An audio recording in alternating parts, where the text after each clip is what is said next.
Kingdom of the Planet of the Apes. This film is directed by Wes Ball. It's written by,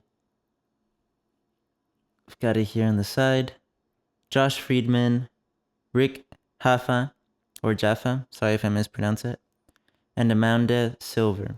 I am a huge fan of the trilogy that came before this, the Caesar trilogy, I guess you could call it. You know, the last two were directed by Matt Reeves. I'm a big fan of those two, and Rise of the Planet of the Apes I thought was a great introduction to his story.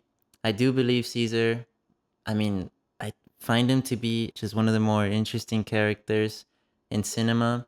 I think combined with Andy Serkis's performance and the writing, his character arc is just so well executed.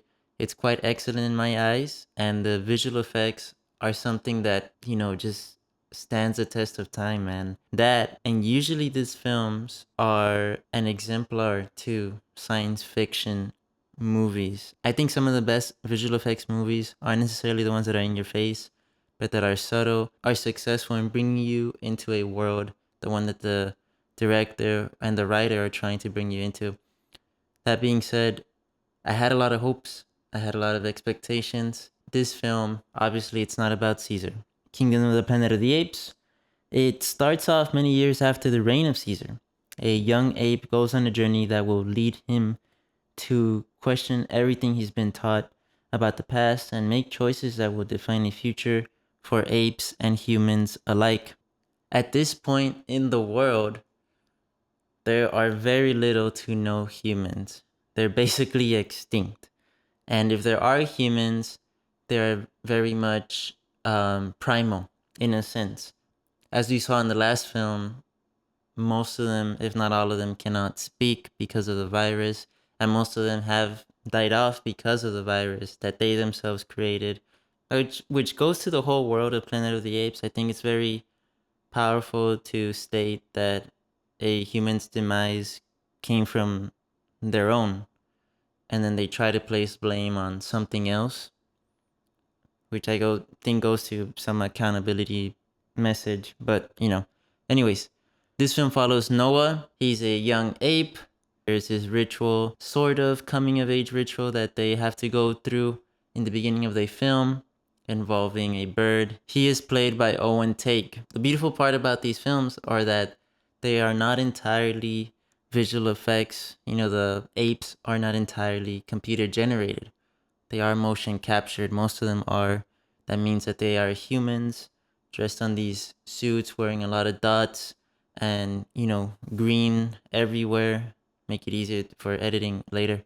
And so, despite maybe this awkward or silly circumstance that they are in, I admire the actors and actresses' ability to be able to separate themselves from any of that and being professional and just being character that are not even human. The actor who plays Proxima Caesar, who's a villain in the story, he spoke about how they did have to go through an ape school for about 4 weeks to a month, where they learned about how they walked, they learned about their muscle tendons, they learned about how and where to position their arms, where to position them legs, how they're going to walk, the movement part, how to use their voice to exemplify how an ape would sound. And I think in a world, cinema, where authenticity is celebrated, you have to commend this. And I do. So it is very strong in this film. Very, very beautiful graphics. Throughout most of them, there are certain shots where you can tell it's computer generated, and then the director Wes Ball will just take you to a glorious establishing shot that just kind of shuts you up. But for the most part, the visual effects carries and the graphics are seamless. Again, it brings you into this world. Noah as a protagonist is likable.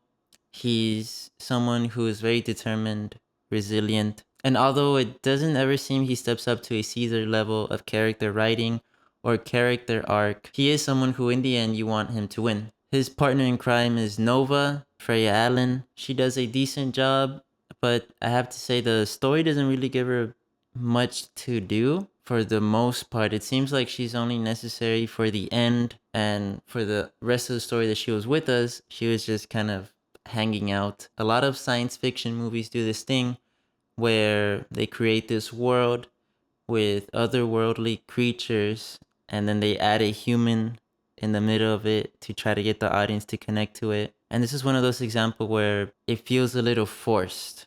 I do not know if she was needed in the film. The film is about 2 hours and 25 minutes long. It definitely drags. There are scenes in there that don't have to be there. This film is a good example that in a superficial and technical sense, for the most part, except for I would say the editing and a little bit of the sound mixing, this is quite excellent.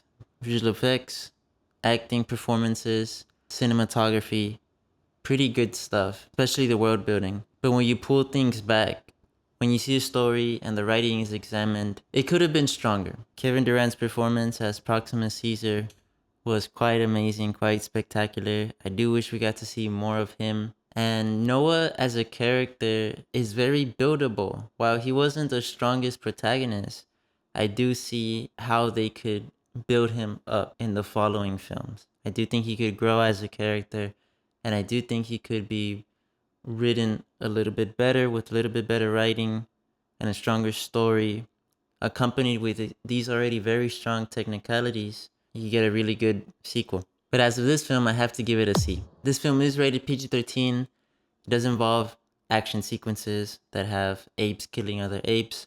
I would say the most graphic scene is in the introduction of the film, first 20 minutes around there, having to do with a gorilla and another ape. Also in this film, humans killing humans, and some graphic death scenes. At times the film is intense. The language is quite mild. It's little to no bad language in this film. Thank you guys so much for watching this review. Let me know what you thought about this film. Let me know what you thought about the review. See you guys next time. Thank you. Bye bye.